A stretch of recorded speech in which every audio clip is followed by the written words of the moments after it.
But then you see what's happening in other places. And I believe what you're seeing in other places are people that see what happens at Asbury and says, we want that. Let's go for it.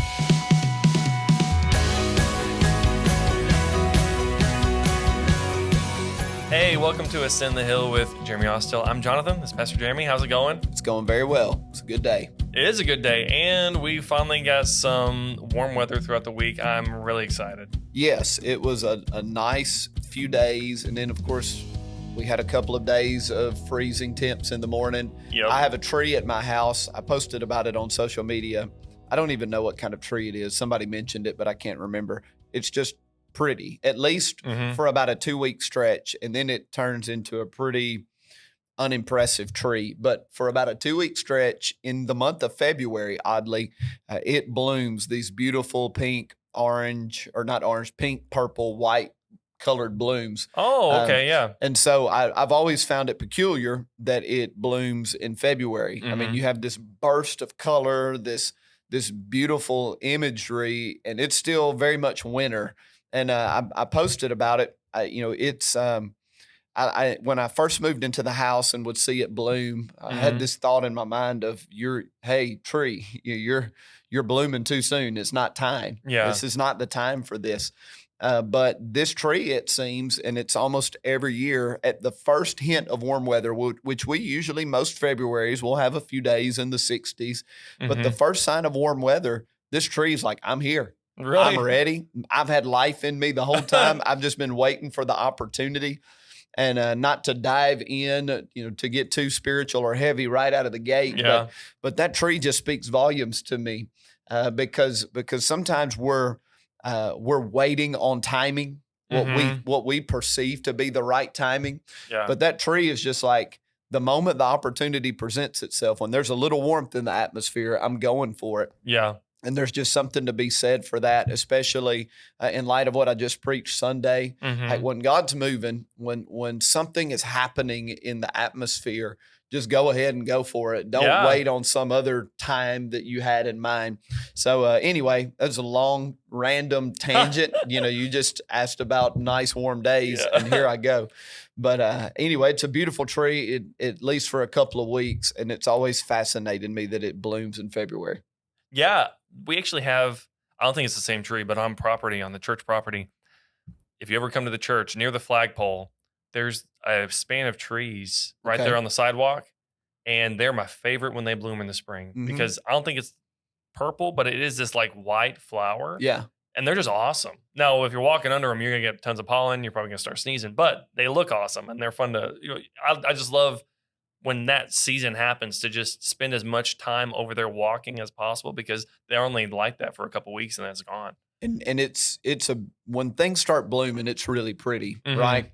And I've in watching trees at my house bloom, I've gained this new appreciation for winter in an unusual way. And some of this comes from an author that I've enjoyed reading through the years, Alicia Choli, who talks about some of this stuff.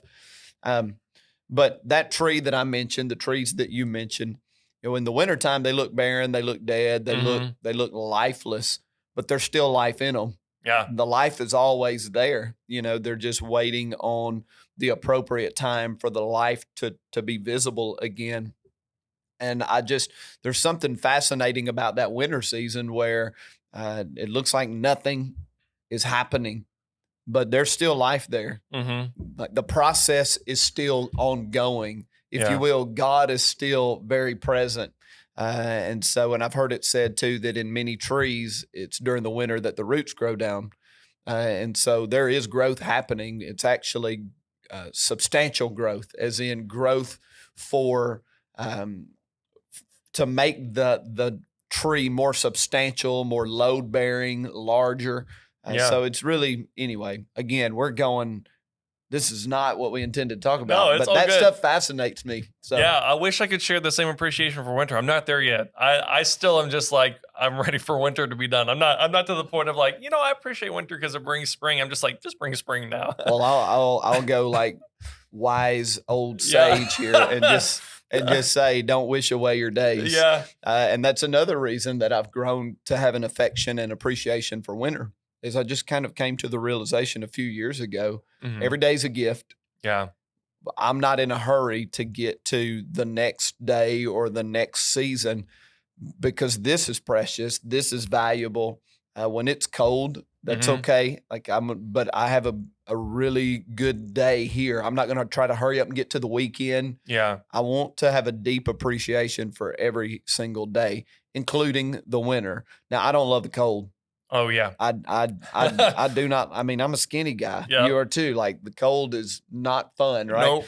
But I still just have an appreciation for the winter. Yeah. So, Well, I think I'm in this not for winter because I really not a fan of winter. First snow for Christmas, great, but everything else, I'm just like, no, please. But I do think that I'm in that season of growing into that mindset of what you're talking about not rushing a day away. yeah, Um, and that's just come from I turned 30 a couple months ago, and that's a it's all milestone. downhill from Yeah, I here. know, right? No, no, I'm just kidding. Turn 30, then we go look at mattresses, and I start having back pain. All that stuff started. No, I'm kidding. But like when you're like now, when I turned 30, it was kind of that birthday for me where I was like looking back a little bit Yeah, and looking forward. I'm like, okay, I need to take my time, but I also need to be about the time too. I can't just be idle, right. But Absolutely. definitely in that season of learning and growing from that, and but maybe one day I'll look back with fondness of like, I do miss winter. I'm ready for winter to come. Well, I don't know that I miss winter per se. I just am going to choose to enjoy winter. Now I'm predicting. I think we're going to have one more snow. Oh, well, usually that's the case. I know. Usually we get a Tennessee. late one, and Yeah.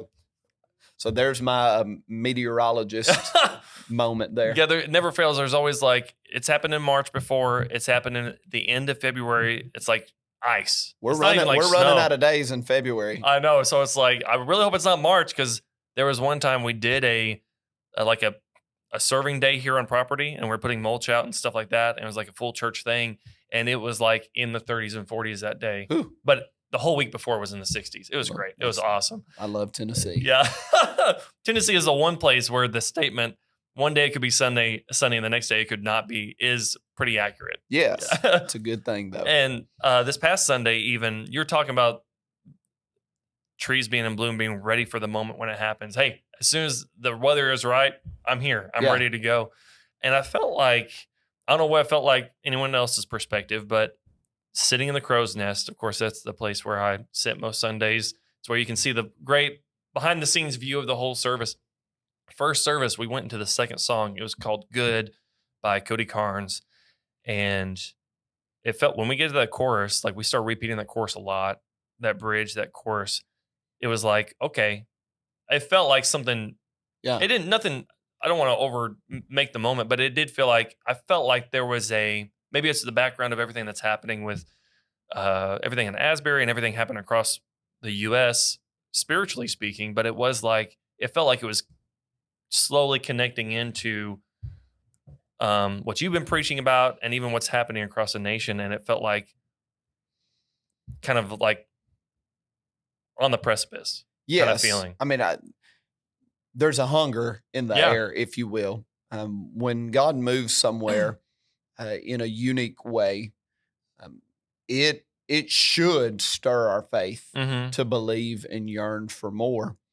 And at times we get so busy in life, just kind of get in the middle of the rhythm and the routines. And if we're not careful, we'll somewhat forget those deeper longings of the heart, which I believe all of us carry. And it's this yearning, this longing to know God, to walk with God, to commune with God, to experience the goodness and glory of God. That is like the foundational element of every human being, I believe. Yeah. And you just get busy doing life. You're raising your kids. You're going to your place of employment. Even within the context of working in the church, you have all the responsibilities. And it's really easy, not that you forget about God, but that deepest desire to just walk with God in the garden, like Adam and Eve, in the beginning of things, just kind of gets covered over, or you get distracted or diverted from it. And so when something starts happening, like in Asbury, I think one of the greatest things it does is it reminds all of us of that deep longing, Yeah. that desire to see God move. And then even within the church context, the desire to see God do something supernatural, Mhm. miraculous. I think we all have that too. No matter whatever some people's theology doesn't necessarily make room for that. But if your Yeah. theology makes room for that, then then there is this thing in you, if you can kind of remind yourself of it or remember it, that, and I want to be a part of something, like kind of like we talked about in the message, Yeah. where the Lord is moving, His Spirit is upon us, and we're looking at people being transformed by God, and we too are experiencing God. Yeah. So yeah, I feel like Cornerstone Church is hungry right now. Wednesday Yeah. night last week was a testament to that. The worship night, the altars were full. There was lingering Yeah. after that was really precious. And so yeah, it's, you identified it correctly. There's certainly a newfound desire, or just a remembrance Mhm. of that deeper desire that we all have. And I even tried to, in the message, point that out. Yeah. I was talking with Michelle. I try to point out the best in us Mhm. as I'm preaching. And so there was that moment in the message where I talked about, like, I don't believe you're here because you want to be entertained. I don't believe Right. that about you. I don't believe you're here because you are checking some religious box. I believe you're here at the Mhm. core of your being because you want to connect with God. You Mhm. want to engage with Him up close and personally. I believe that's why you're here. And just calling that core belief, that core desire that's in all of us, like calling it to the front, Yeah. as a remembrance. I don't like to the best of my ability, I don't like to criticize Right. or to just deal with like topical issues. I want, even if you are there to be entertained, somewhere in all of that, there is still this seed of desire. And I just want to grab that and pull it to the front. Yeah. And it's interesting too with everything that's happening. You're preaching about people like innately when they're coming to church, part of them wants something. Like they're coming Yes. because they're hungry. Yes. And it just seems very providential that after everything that's happened over the past couple of years, you have COVID, you have everything that politically, all the societal things.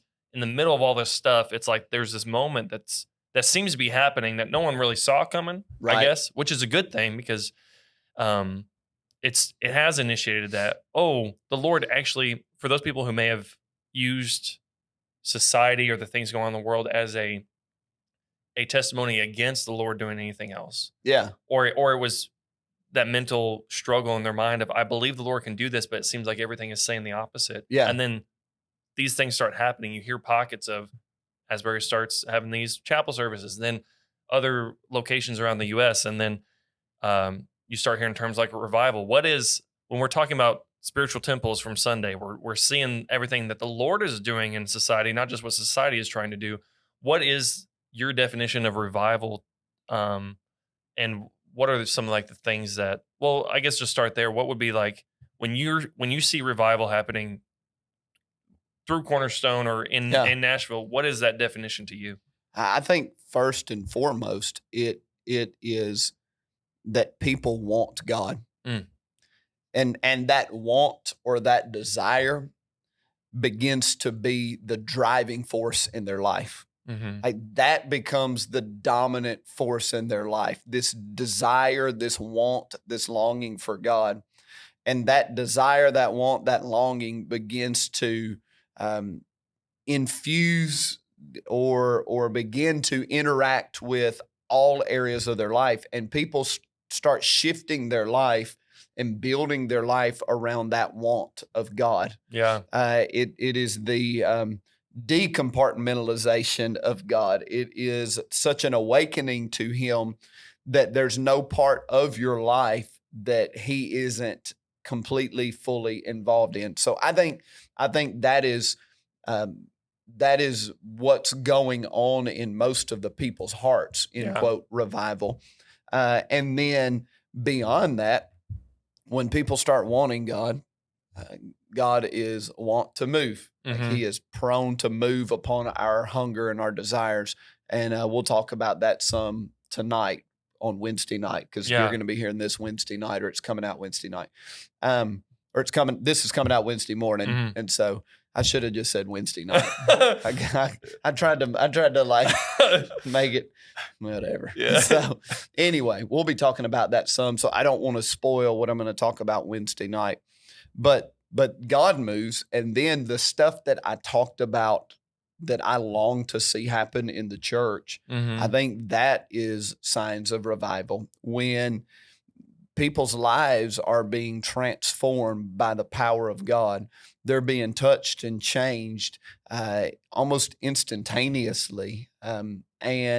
Or there's something that starts happening in them that sets them on a path of life change that just revolutionizes their life. So life change, obviously within that includes people that are lost being saved, Mm-hmm. people that are empty being filled, people that are bound being set free, people that are broken being put together, reconciliation left and right. So that's I guess you would say revival. Yeah. And I say that's a really simplistic way of just pointing to whenever you see historically places that you would now historically categorize as revival, that's what marked it. A deep want, a desire of God that led to pursuit of God, and God becoming the want and desire for God becoming the driving force of a people's lives, and then God moving. And the result of his movement is life change and dramatic transformation. And then I think then the residuals of revival are, once you've experienced God in that way, you live the rest of your life with a holy dissatisfaction for anything less than that. Mm-hmm. That like it touches you, God moves in your life in such a way that you are ruined in the best way possible. Yeah. I am now, with every ounce of my being, as a result of this experience, God-centered in everything and a pursuer of God in all my ways. So those are, again, really simplistic terms. Mm-hmm. And I even think what's happening with Asbury, and I've not been, Right. and I have a lot of friends that have gone, and I'm not even sure now. I've seen a couple of posts about how the university is kind of scaling back some things, just probably just management when you have tens of thousands of people coming to the property. I don't know. I'm not well versed in all of that and what exactly Asbury's doing, but I do think it's interesting that the happening at Asbury was, like you said, spontaneous, almost out of nowhere, Mm-hmm. unexpected. But then you see what's happening in other places, and I believe what you're seeing in other places are people that see what happens at Asbury and says, "We want that. Let's go for it." Yeah. And I think there's something powerful and profound about that too. And it shows you the accessibility of God to Mm-hmm. hungry people. That yes, what's happening at Asbury, or what's happened at any place through the years, certainly has an element of God's providence, his sovereignty, that God was orchestrating, God was planning, that God was putting the right people in the right place at the right time. God was setting it up. But that revival isn't just providential. It isn't just God just picked a day. Yeah. No, when people, and I'm getting all into my Wednesday night right now because I've been writing it for the last 2 hours. Yeah. And I'm stirred because I just think when it comes to revival and it comes to a move of God, I might as well just kind of dive in a little. You'll just get a double if you listen to it on Wednesday morning. But when it comes to it, it's available to everybody. Mm. And I think what we can see with what's happening right now is, a bunch of kids at Lee, and I've got a few young people that I'm close with that are been very a part of what God's doing at Lee University in Cleveland. Yeah. Those kids at Lee Those young men and women of God at least saw Asbury and said, why not us? Why not now? And then they just went for it. Yeah. And God's been moving hundreds of people, hundreds and hundreds of people coming to that, seeking the Lord, going after God. And so here we sit at Cornerstone Church. And what my hope is not to replicate or duplicate anything that's going on, but to see that and say the same thing. Why not us? Yeah. Why not us as a people? Let's go after what God wants here for us. I don't want to just do church as normal. Right. Like, I do not want some formulaic, systematic, we're going to sing the same, same amount of songs, and we're going to do the same thing every time, and I'm going to preach the same way, and we're going to give you a little, blessing when you leave, and we're done. Like, that's good. It has its place. There's nothing inherently wrong about that. But man, I want to be a part of something where somebody's sitting in the balcony in the middle of worship, God arrests their heart. They repent of their sin, and that sin is broken off their life. I want to be a part of something where you look up on a Sunday, and as the message is being preached, you get to the last few minutes of it and people are stirred and they just begin to respond. Like, I'm longing for stuff like that, because I want the things that God's in. I want the stuff that, like, I'm going to do everything I can do, but then God takes over. Yeah. And God moves in people's lives. And I don't need that to look, maybe I shouldn't balance it out. Because I think when people hear the word revival, they get really strong ideas in their mind of what it looks like. Right. And for some people, that's a bit of a stigmatism. They struggle with it because of what they've seen or, feelings they have, opinions. For me, I'll know when God, I know when God's moving and when God's doing a work. And it could come through the sacredness of communion, it could come through the third worship song or the second. It could come in the middle of the message. It could come in a prayer meeting before service. It could come in a prayer meeting on Tuesday morning. I just want God to move, and then I want what God has for our church, the thing that He's specified that He wants to do here. And so anyway, sorry, it was a long rant. No, it's all good, because even in my reading today, I'm reading through Romans, and there was a reminder, a verse that stuck out to me that I had to remember because I'd forgotten, but I believe it's in Romans 8 or 9, but it says that those who call on the name of Jesus, it's talking about salvation, but those who call on the name of Jesus won't be put to shame. Yeah. Those who believe and trust Him, they're not going to be put to shame, meaning the promise is that anyone who comes to Him and says, I want you, they're not going to be put to shame because of their want. Yeah. And so it reminded me, okay, I need to make sure that I don't think that I'm going to be left out because I sought Him and went after Him. And it kind of falls in line with what happened Sunday and what you'll be talking about even Wednesday and moving forward. But it is that kind of same attitude of if I go after Him, I'm not going to be put to shame because I went after Him. I'm not going to be He'll be faithful. Left alone. Yeah. He'll be faithful to honor that. Yeah. And that, again, we'll talk about that Wednesday night. I'm not even going to try to figure out when. Well, I guess we've kind of walked around the topic, but when we're thinking of revival, I think, innately a lot of people are like, I want that. Or even if they have a stigma, they still want that renewal, that awakening. They want God. Yeah. And so what are there's some things that are very basic, practical things of how do I make myself, how do I make sure I'm in a position so that when winter is done and spring comes, just like that tree, I'm ready to go. Or when the Lord shows up, okay, I've been praying for this. I've been studying up on this. It's time. What are some things that we can do as believers or even a new Christian to make sure that we're always in that realm of offering ourselves to the Lord, spending time with Him, becoming a spiritual temple? What are some things that we can do to make sure we do that? I mean, it's not complex. Yeah. I mean, it's the things that most every believer knows to do. You pray. Yeah. You seek the word through Scripture, or you seek the Lord through Scriptures. You fast. You worship. You give. You serve. It's not that complicated. I think maybe the line of distinction is that you point your faith in the direction of believing that you can have a deep communion with God, that you can have a profound relationship with God. and you can experience his miraculous powers. You can experience his presence. You can experience the withness of God, that he's with you in all things. It's not as much, I don't think, in the action as much as where you point your faith, if that makes sense. Because you can just go through the actions out of ritual. You can pray out of routine. You can do Bible out of routine, and in some cases you can do them out of just trying to stave off punishment. I want to do what I'm supposed to do because I'm a good rule follower. Yeah.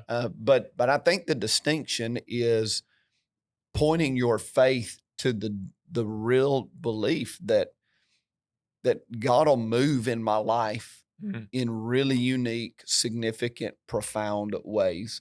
And so when I pray, that belief is at the root of my prayers. That when I read the word, I am reading it, seeing who God is and believing he can be that in my life. I think that's, if you want God to move in your life, I think you have to have a focus. Yeah. That I want to see it. Let me maybe speak from the perspective of pastoring a church or leading a ministry. I have found that when we've seen God move, it's because I was determined in my heart as the leader and focused in my heart as the leader that we will see God do profound things. Yeah. And that may sound really simplistic, but I really believe where you put your focus, where you set your face, what you are determined to see and experience in faith tends to be what happens, what manifests around you. And so I think the faith, where you point your faith, matters. Yeah. Well, it's almost like where you point your faith, your expectation. Like if you're always Expectation, good word. Well, yeah, because it seems like if you're always going to him and not you're always praying continually about these things, you're always focused on them, he's gonna respond because I feel like there's a lot of examples, Old and New Testament, of the person who went to the Lord continually and saying, Lord, I want you. And he's like, you got me. Yeah. Whether it's, there's tons of examples. I won't go through all the examples, but like, it's almost like, I think sometimes we can overcomplicate it. Well, don't I need like the 10-step plan from this book to initiate revival? And it's like, no, actually you just need to do these simple things that you probably should already be doing in the first place, Yeah, it's not that complex. We had a phrase in TYM that we used a lot. If you want it, come and get it. It's kind of like the Lord's available. All his promises are on the table. Yeah. If you want it, come get it. Like go after it. Seek the Lord, go after it, and believe in your heart that what Jesus has won for you through his death, burial, and resurrection is accessible to you. And so even as I pastor this church, that's where my faith is. Like I'll just tell you, for everybody that's listening that's a part of Cornerstone, I asked the Lord for, let us reach this many people. Long term, let us reach this many people. But I'm just like, my objective is not more people in the seats. My objective is, God, I want to see you move and do a profound thing. Yeah. I just really have the belief that if we see God move and do a profound thing in people's lives, we'll have more people. All of that stuff will take care of itself. As simple as it is, like my dogged determination is focused on honoring God and placing him on the pedestal, making him the center to such a degree that he feels, I don't want to say like feels welcome to do what he wants to do. He's God. He can do whatever he wants to do. Yeah. But he's reverenced in the appropriate way that God will come move because we have put him in his rightful place. Yeah. I think I told the church on Sunday, maybe one of the services, when I wake up on Sunday morning, I'm grateful for the guests that come. I am certainly grateful for our faithful congregants, our faithful members that are there week in, week out, many of whom have been there 20 plus years, Mm-hmm. that have just been showing up. But when I wake up on Sunday morning, the person that's on my mind that I want to host well and who I care the most about Mm-hmm. being honored and respected and treated well is the Lord. Yeah. He's the, and then I go all the way back to, because the stuff that we're after, the things that people need to happen in their life, I'm incapable of doing. Right. So let me wake up every morning with honoring God and focusing on Him and hosting Him and respecting and revering Him being my highest priority. And I really just have learned in my life that if I do that, Mm-hmm. then He'll move in people's lives. Yeah. And we'll look up as a church, weeks, months, years down the road, and that'll be normal. Mm-hmm. And not in a like disrespectful way. Our Yeah. culture will be God shows up, Yeah. people are touched deeply. We're a hungry church. Mm-hmm. We're a church filled with people that want Him deeply and pursue Him passionately. And I think that translates naturally into, you got to come with me. Like, Yeah. we got to go to church together. Like, hey, friend, we got to go. You got to come. Oh yeah. Like, instead of the driver being, hey, you need to invite people to bring them in here. It's like, no, I want the Lord so much, and I've experienced Him so much. I have to bring people to experience the same thing, kind of thing. Yes. So, and when people say stuff like this, I receive it as a kindness and a compliment. I don't reject it, rebuke it. But I don't want people coming to hear me preach. Right. Yeah. I want people to come because God is accessible here. Yeah. I mean, God's accessible everywhere, right? Mm-hmm. But I want to be careful with this. I mean, I just want you to invite people to church regardless. Right. Yeah. But my hope is we evolve to a point where it's not, you need to come hear our preacher. Mm-hmm. And it's like, it's, you might say that, Yeah. but in the underlying is you need to come because God's going to touch your life and it's going to change you. Yeah. Like God is with us. Yeah. And, people will talk about Sunday or they'll talk about the positive momentum that we have going. And I've just default to a phrase, the Lord is with us. Yeah. That's my default response to most of that stuff. Number one, because I don't want in any way, shape, form, or fashion to take too much credit for what is happening in the church. Mm-hmm. Number two, that's the most important thing to me. The Lord Yeah. is with us. Yeah. Like that is the most important thing to me. The Lord is with us, not the momentum. I just always want to keep that at the front of my mind and anybody who's around me, their mind. The Lord is with us. Like He's the point. He's the focus. He is the center of this. So Yeah. Yeah. And I think that's a great place to start coming to a close, because there's a lot of things that you'll be talking about Wednesday night. If you're listening to this, you need to come to Wednesday night, be a part of the Wednesday night crew, but also Sundays, with the expectation, like challenging people to come with that expectation of like, just come. Yeah. Expecting that something's going to happen. Yeah. Come expect the Lord to move in your life. Mm-hmm. And I've saw a few people mention that on social media, Sunday of waking up with expectation in their heart. And we've all done church and gone because this is what I'm supposed to do. Yeah. And that's no critique of the church. That we're talking about us. We've all used wrestling to get the kids up and get them out the door. They need to be in kids' church. I need to hear the word of God.